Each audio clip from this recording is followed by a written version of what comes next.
नमस्कार, a warm welcome to you on motive study quotes. तो साथियों, चलिए क्वेट्स के इस लेसन को जानते हैं। इस लेसन में जानेंगे कि ऐसे कौन से ब्रिटिश कानून हैं जो आज भी भारत में लागू हैं। भारत में मौजूद है उल्का पिंड से बनी झील। 52,000 साल पहले हुआ था झील का। ऐसे कौन से ब्रिटिश कालीन कानून हैं जो आज भी भारत में लागू हैं। अंग्रेजों ने भारत पर लगभग 200 सालों के शासन के दौरान इस देश को अपनी सहूलियत के हिसाब से चलाने के लिए कई कानून बनाए।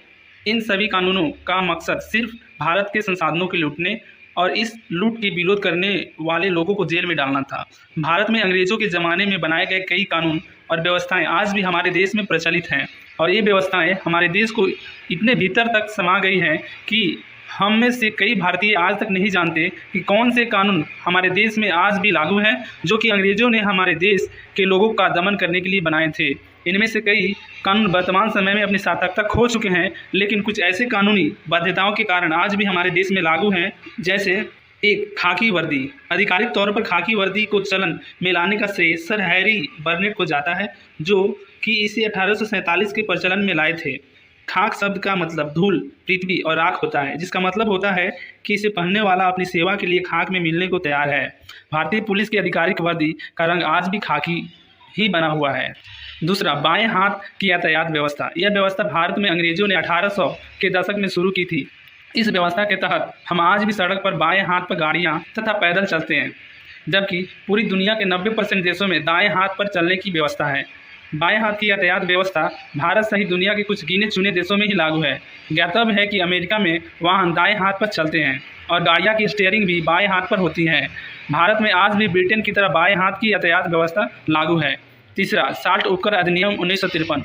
उम्मीद है कि गांधी जी का नमक सत्याग्रह सभी को याद होगा। यह सत्याग्रह नमक कर के विरुद्ध था, लेकिन क्या आप जानते हैं कि भारत में आज भी नमक कर लगाया जाता है, जिसे साल्ट उपकर अधिनियम 1953 के आधार पर लगाया जाता है। इस कर को एक विशेष प्रशासनिक खर्च के लिए उपकर के रूप में लगाया जाता है। इसकी दर 14 पैसे प्रति 40 किलोग्राम है। यह कर निजी या राज्य के स्वामित्व वाले नमक कारखानों पर लगाया जाता है। 2013 से 14 में इस कर के माध्यम से सरकार को $5,38,000 प्राप्त हुए थे, जो कि इसे इकट्ठा करने की लागत का लगभग आधा था। इसकी कर संग्रह लागत को देखते हुए इसे 1978 में स्थापित साल्ट जांच समिति ने इसे खत्म करने की सिफारिश की थी, लेकिन अभी तक इस पर कोई निर्णय नहीं लिया गया है। भारत में नमक का 92% उत्पादन निजी कंपनियों के द्वारा किया जाता है, जो कि 800 अधिकारियों को रोजगार प्रदान करता है। चौथा, भारतीय पुलिस अधिनियम 1861। Indian police act 1861। भारतीय पुलिस अधिनियम 1861 को अंग्रेजों ने 1857 के विद्रोह या आज़ादी की पहली लड़ाई के बाद बनाया था। इस कानून को पास करने के पीछे का मुख्य उद्देश्य एक ऐसे पुलिस बल की स्थापना करना था जो कि सरकार के खिलाफ किसी भी विद्रोह को निर्ममता से कुचलने का काम आ सके। इस एक्ट के अंतर्गत सारी शक्तियां राज्य के हाथ में केंद्रित थी, जो कि एक तानाशाह सरकार की तरह काम करता था। लेकिन अफसोस की बात यह है कि आज भारत एक संप्रभु गणराज्य होते हुए भी भारत के कई राज्यों में यह कानून आज भी लागू है। हालांकि महाराष्ट्र, गुजरात, केरल और दिल्ली जैसे कुछ राज्यों ने अपने स्वयं के पुलिस अधिनियम पारित कर लिए हैं, लेकिन इनका अधिनियम भी भारतीय पुलिस अधिनियम 1861 के आसपास ही घूमता नजर आता है। पुलिस अधिनियम 1861 में राज्य सरकार अथवा राजनीतिक कार्यपालिकाओं के हाथों में पुलिस को रख दिया गया है, जिसमें पुलिस के प्रमुख महानिदेशक, महानिरीक्षक मुख्यमंत्री के प्रसाद पर्यंत ही कार्य कर सकते हैं, अर्थात इनको कभी भी इनको पद से हटाया जा सकता है और कोई कारण भी नहीं बताना पड़ता है।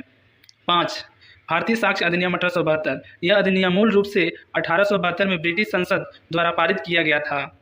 यह अदालत की कोर्ट मार्शल सहित सभी न्यायिक कार्रवाई पर लागू होता है, हालांकि यह शपथ पत्र और मध्यस्थता पर लागू नहीं होता है। यह अधिनियम इस बात के बारे में बताता है कि कोर्ट में कौन सी चीज़ें साक्ष्य के तौर पर इस्तेमाल की जा सकती हैं, और इन सभी सबूतों और गवाहों की लिस्ट को कोर्ट के सामने पहले ही बताना पड़ता है। अतः यह अधिनियम 144 साल बाद भी आज छोटे मोटे संशोधनों के साथ अपने मूल रूप में भारतीय न्याय व्यवस्था में अहम रोल निभा रहा है। छठा, आयकर अधिनियम 1861। Income tax act 1861। इस आयकर अधिनियम के आधार पर ही भारत में आयकर लगाया जाता है, जो कि कर को लगाने, वसूली करने और कर ढांचे के बारे में दिशा निर्देश जारी करता है। हालांकि सरकार ने प्रत्यक्ष कर संहिता लाकर इस कर आयकर अधिनियम 1861 के साथ साथ संपत्ति कर अधिनियम 1857, वेल्थ टैक्स एक्ट 1857 को भी हटाने का मन बना लिया था, लेकिन संपत्ति कर को हटने के बाद विचार बदल दिया। इस आयकर अधिनियम 1861 के धारा 13A के कारण देश में बहुत विवाद है। यह अधिनियम सभी राजनीतिक दलों की आय पर कर लगाने की बात करता है।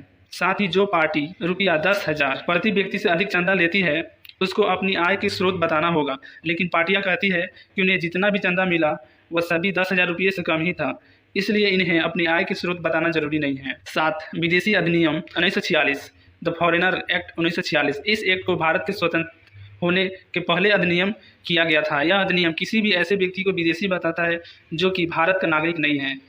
कोई व्यक्ति विदेशी है या नहीं, इस बात को सिद्ध करने की जिम्मेदारी भी उसी व्यक्ति की है। इस प्रकार यदि किसी व्यक्ति भारतीय को ऐसे किसी बाहरी व्यक्ति के बारे में कोई शक है कि यह विदेशी बिना वैध दस्तावेज के भारत में प्रवेश कर चुका है या भारत में ठहरने की अधिकृत अवधि से ज़्यादा समय से भारत में रह रहा है या रह रही है, तो उस भारतीय नागरिक का यह कर्तव्य बनता है कि वह 24 घंटे के अंदर उस अनाधिकृत व्यक्ति के बारे में नज़दीकी पुलिस स्टेशन को सूचित करे, अन्यथा उसे भी पुलिस की कार्रवाई का सामना करना पड़ेगा।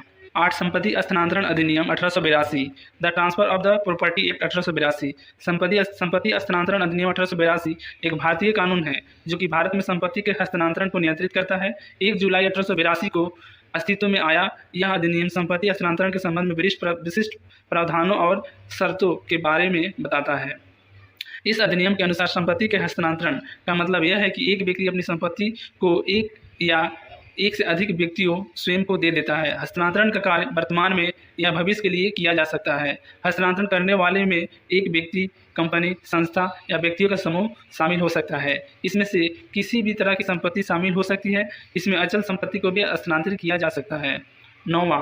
भारतीय दंड संहिता 1860, इंडियन पीनल कोड 1860। भारतीय दंड संहिता का मसौदा भारत के प्रथम विधि आयोग की सिफारिश पर 1860 में तैयार किया गया था। भारत में प्रथम विधि आयोग की स्थापना 1833 के चार्टर्ड एक्ट के अंतर्गत थॉमस मैकाले की अध्यक्षता में की गई थी। भारतीय दंड संहिता ब्रिटिश काल में सन 1862 में लागू हुई थी। भारतीय दंड संहिता, Indian penal code IPC, Bharat के अंदर किसी भी नागरिक द्वारा किए गए कुछ अपराधों की परिभाषा व दंड की प्रावधान करती है, किंतु यह संहिता भारतीय सेना पर लागू नहीं होती।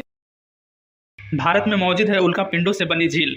52,000 साल पहले हुआ था झील का निर्माण। दुनिया में प्रकृति का अपना महत्व है जो कि खूबसूरत होने के साथ साथ विविधताओं से भरा हुआ है। प्रकृति की गोद में आपको झील, झरने और नदियाँ देखने को मिल जाएंगी जिनकी खूबसूरती एक अलग एहसास कराती है। वहीं पारिस्थितिकी तंत्र को मजबूत करने की दिशा में भी इनका अधिक योगदान है। साथ ही इनके आसपास जैव विविधता मिल जाएंगी जिनमें विभिन्न प्रकार के जीव जंतु होते हैं। भारत में कई नदियाँ झीलों से निकलती हैं। वहीं इन झीलों के निर्माण की भी अलग अलग कहानियाँ सुनने को मिलती हैं।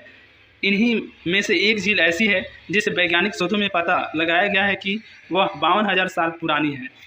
खास बात यह है कि दुनिया में कुछ झीलों का निर्माण उल्कापिंड गिरने से हुआ था, जिनमें से एक झील भारत में मौजूद है जिसे देखने के लिए देश विदेश से पर्यटक पहुंचते हैं। उल्कापिंड से हुआ था इन झीलों का निर्माण। कुछ वैज्ञानिक शोध बताते हैं कि हजारों साल पहले दुनिया में ज्वालामुखी चट्टानों से उल्का के टकराव से महज 4 झीलों का निर्माण हुआ था। इनमें से 3 झीलें दक्षिण ब्राज़ील में मौजूद है जिसे देखने के लिए सैलानी पहुंचते हैं। वहीं एक झील भारत में मौजूद है। भारत में कहाँ मौजूद है यह झील? करीब 52,000 साल पहले भारत के महाराष्ट्र के बुल्ढाना में उल्कापिंड टकराया था जिससे लोनार झील का निर्माण हुआ था। आपको यह भी बता दें कि यह झील भारत में खारे पानी का 5 सबसे बड़ी झीलों में से एक है। इस झील का डायमीटर 1.2 किलोमीटर का है, जबकि इसके रिम से यह 137 मीटर नीचे तक है। यह झील दक्कन के पठार में बनी हुई है जिसकी उत्पत्ति 65 मिलियन साल पहले बताई जाती है। रामसर साइट का मिला है दर्जा। साल 2019 में IIT बॉम्बे की एक टीम ने यहां पर शोध कर पाया था कि झील में मिलने वाले कुछ खनिज चांद की सतह पर मिलने वाले खनिज की तरह हैं। वहीं इस झील की महत्ता को देखते हुए इसे साल 2020 में रामसर साइट में शामिल कर दिया गया। आपको बता दें कि विश्व भर में आर्द्र भूमि के संरक्षण के लिए वर्ल्ड वेटलैंड डे मनाया जाता है, जिसके तहत आर्द्र भूमियों का संरक्षण किया जाता है। इसके तहत भारत में कुल 75 साइट को रामसर साइट का दर्जा प्राप्त है। सबसे अधिक तमिलनाडु में 14 और इसके बाद उत्तर प्रदेश में 10 रामसर साइट हैं।